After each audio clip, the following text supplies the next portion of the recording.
ની બાઈ છું. મારા ઘરના આંગણામાં આ જ રીતે પાડેલું 4 કલાકથી ગાંગરતો હતો. ગાંગરતા ગુજરી ગયું, કોઈ પાણી પાયું નહીં. એટલે મને એ થાય છે કે તમે આ 4 કલાકથી બોલો છો, તમને કાંઈ ન થઈ જાય. બેટું વારે વાહ માં આટલી ચિંતા કરી એટલે ઘણું થઈ ગયું. અને ચિંતા કરે છે હો, પણ દરેક વસ્તુના એક ક્રમ સોંપેલા છે. જેને ચિંતા કરવાની છે ચિંતા કરે છે, જેને ચિંતન કરવાનું છે ચિંતન કરે છે, જેને શણગાર કરવાનો છે શણગાર કરે છે, જેને સાજ કરવાનો છે સાજ કરે છે, જેને સથવારો આપવાનો છે સથવારો આપે છે, જેને ભેગા રહેવાનું છે એ ભેગા રહે છે, ભેગા જમવાનું છે એ ભેગા જમે છે. ગમે તેટલા કિલોમીટર દૂર હોઈએ ને સાહેબ, તો તમને કોઈક એમ પૂછે ને ફોન કરીને તમે ખાધું કે ન ખાધું, એટલે સમજી લેજો કે તમારા જીવનનો બેડો પાર થઈ ગયો છે. હા, આવું પૂછવા વાળું જીવ તો જોઈએ. દરેક જીવને જીવ છે જીવ મિલે કરે રામ કા કામ. અને આ સભામાં રામનું કામ થાય છે. રામના કામ સિવાય બીજું કોઈ કામ નથી. સેવકો એવા તત્પર છે સાહેબ.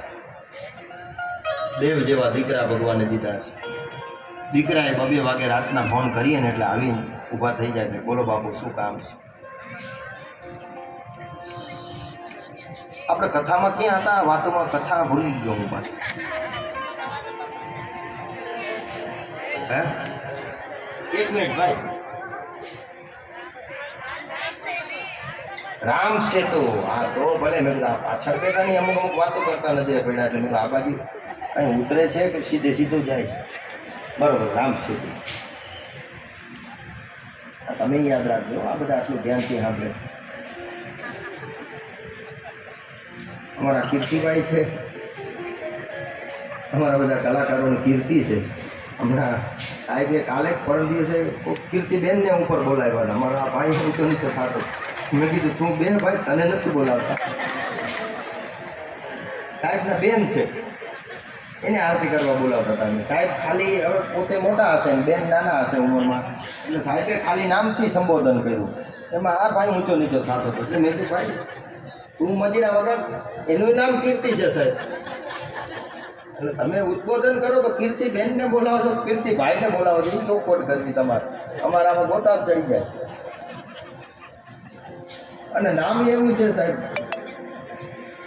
સેતુબંધ રામેશ્વરની જ્યારે સ્થાપના થતી હતી ત્યારે એક ખિસકોલી જેવી ખિસકોલીએ પ્રભુને મદદ કરી હતી. પ્રભુએ હાથમાં ખિસકોલીને લઈ અને પોતાના આંગણા ફેરવ્યા. એટલે ખિસકોલીને 4 પટ્ટા છે. આપણી મૂળ વાત ત્યાં હતી. સેતુબંધ રામેશ્વરમાં તો હતા. અને મેઇન ચેપ્ટર છે એ પકડી લીધો. અંદરની ડીપની વાત તો તમે પકડતા જ નથી. ઉપરનું જ આવી જાય. પણ કાંઈ વાંધો નહીં. સેતુબંધ રામેશ્વર જ્યારે બનતો હતો ને ત્યારે એની પ્રતિષ્ઠા, એની વિધિ કરવા માટે વિદ્વાનમાં વિદ્વાન બ્રાહ્મણ રાવણને પ્રભુએ આમંત્રણ મોકલ્યું. બ્રાહ્મણ છે ને એ બહુ ઊંચો જીવાત્મા છે, ઉચ્ચ કોટીનો જીવાત્મા, એટલે એને ભૂદેવ કહેવામાં આવ્યું. બ્રાહ્મણ ભલે તમારે હારે બોલતો હોય ના બોલતો હોય, તમારે એના હારે બનતું હોય ના બનતું હોય, પણ એનું કર્મ એ ક્યારેય છોડે નહીં. વૈદિક કર્મ માટે આમંત્રણ મળ્યું. રાવણ આવ્યો છે. રાવણે સેતુબંધ રામેશ્વરનું વાસ્તુ કર્યું, પૂજા કરી. લક્ષ્મણજી આગા પાછા થતા હતા. કન્યાદાનમાં વીંટી મળેલી હતી, સૂર્યની વીંટી મળેલી.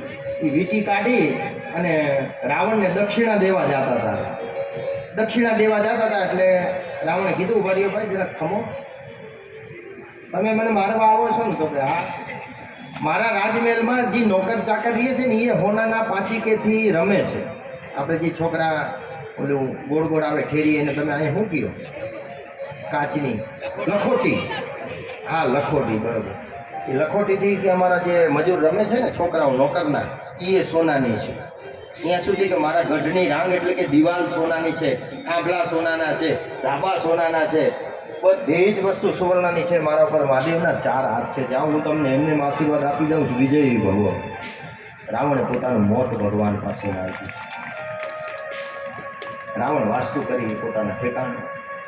રામાયણ બધી જગ્યાએ સાહેબ. આપણે કોઈનો વાંધો વિરોધ નથી. બધા કથાકાર મારા માટે પૂજનીય છે. હું તો